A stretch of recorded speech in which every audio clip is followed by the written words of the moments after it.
எல்லா புகழும் இறைவனுக்கே. இறைவன் கற்றுத் தந்ததைத் தவிர வேறு எந்த அறிவும் எனக்கில்லை. இன்னைக்கு எதை பத்தின பதிவு அப்படின்னு பார்த்தீங்கன்னா, பனங்கிழங்கை வைத்து மாவு செய்வது எப்படி? அதாவது பனங்கிழங்கு மாவு செய்வது எப்படி அப்படின்றத பத்தின பதிவு.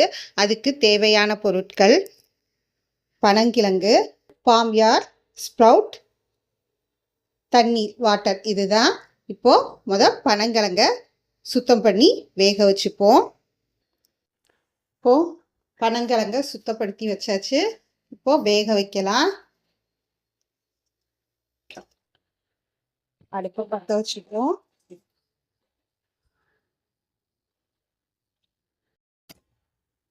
தண்ணி ஊற்றிக்கலாம்.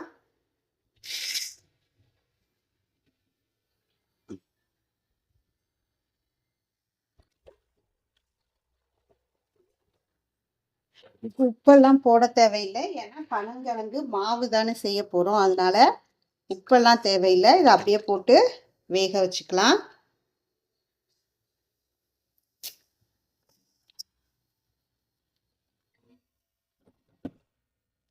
குக்கரில் வச்சாச்சு, ஸ்டீம் வரட்டும்.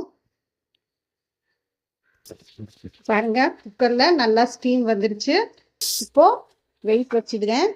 நீங்கள் உங்கள் குக்கரில் எப்படி சோறு வைக்கிறதுக்கு வைப்பீங்களோ அத்தனை சவுண்டு வச்சு வேக வச்சு பனங்கிழங்க எடுத்துக்கோங்க. சோறு வேக வைக்கிற டைம் தான் இந்த பனங்கிழங்கு வேக வைக்கிற நேரமும்.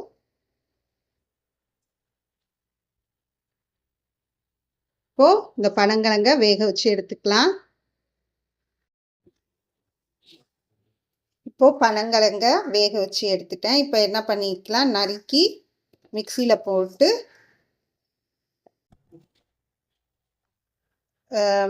கொரன்னு எடுத்துப்போம். அது ஈரப்பதத்தில் இருக்கிறப்போ நைஸாக அரையாது. ஒன்று என்னென்னா, நமக்கு அந்த காலத்தில் மாதிரி உலக்கை அந்த இதெல்லாம் இடிக்கிறது கிடையாது. காய வச்சுட்டு போட்டோன்னா சீக்கிரம் அரைப்படாது.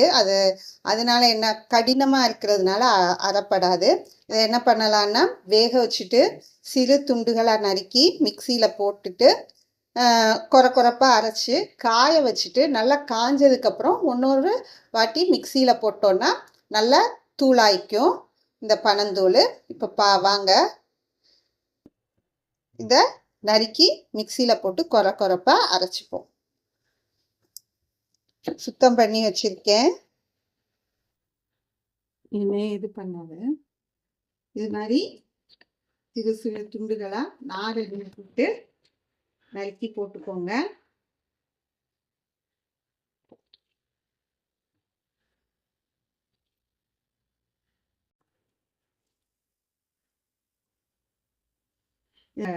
எல்லாரும் பனங்கிழங்கை அவிச்சு வச்சதை நறுக்கிக்கோங்க.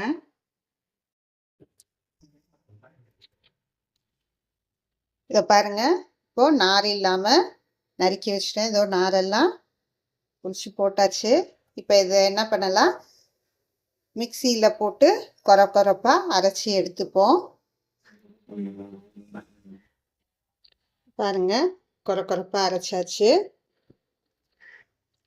பாருங்க, இப்போ கொரப்பாக அரைச்சி எடுத்துக்கிட்டோம். இதை ஒரு தட்டில் போட்டு காய வச்சுப்போம். காய வச்சுட்டு அதுக்கப்புறம் நம்ம என்ன பண்ணுவோம்னா, இன்னும் தூளாக அரைச்சிக்கலாம். இப்போ இதை ஒரு துணி போட்டு மூடி காய வச்சுக்கலாம். இதை என்ன பண்ணுங்கன்னா, இது மாதிரி கொஞ்சம் கட்டியாக இருக்கு இல்லையா, அதெல்லாம் உடச்சி விட்டுக்கோங்க ஒரு ஸ்பூனை வச்சு.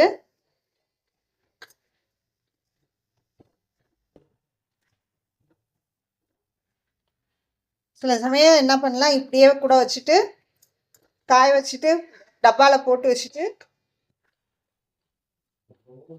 இதில் என்ன பண்ணலாம், ஆவியில் வேக வச்சு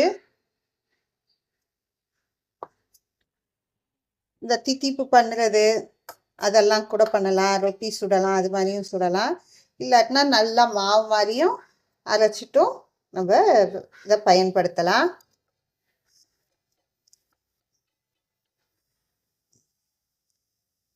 பண்ணியாச்சு, கிளறி விட்டாச்சு. கட்டியாக இருந்ததெல்லாம் இப்போது நல்லா வெயிலில் காய வச்சுருவோம். ஒரு துணியை போட்டு மூடி ஒரு துணியை போட்டு மூடி வச்சாச்சு. இப்போ மாடியில் எடுத்துட்டு போய் வெயிலில் வச்சிடலாம். இதை பாருங்க, இப்போ வெயிலில் வச்சுட்டோம்.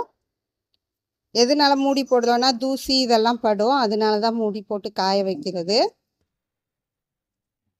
இப்போ இது வெயில்ல இருந்து நல்லா காயட்டும். காஞ்சதுக்கப்புறம் பார்ப்போம்.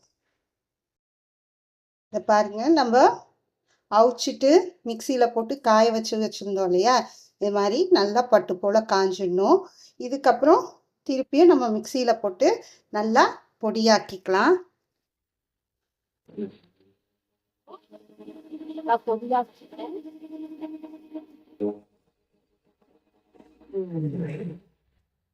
பாருங்க, நல்லா பொடியாயிடுச்சு. இன்னும் கொஞ்சம் அரைச்சிக்கலாம். இப்போ பாருங்க, நல்லா அரைச்சிட்டோம் பட்டு போல். ஆனால் அந்த நார் இருக்கும் இல்லையா, அதனால இப்போ இதை சலிச்சுக்கலாம்.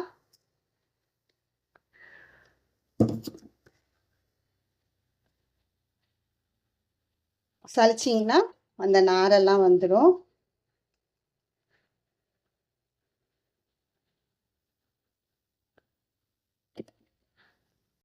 பாருங்க, பனமாவு தயாராகிடுச்சு.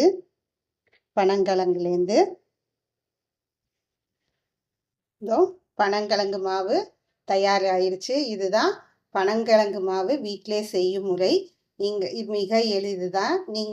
நீங்களும் அதிகமாக பனங்கிழங்கு கிடைக்கிறப்போ அதை சேகரித்து இது மாதிரி அவிச்சு பொடி பண்ணி வீட்டிலே வச்சுக்கலாம்.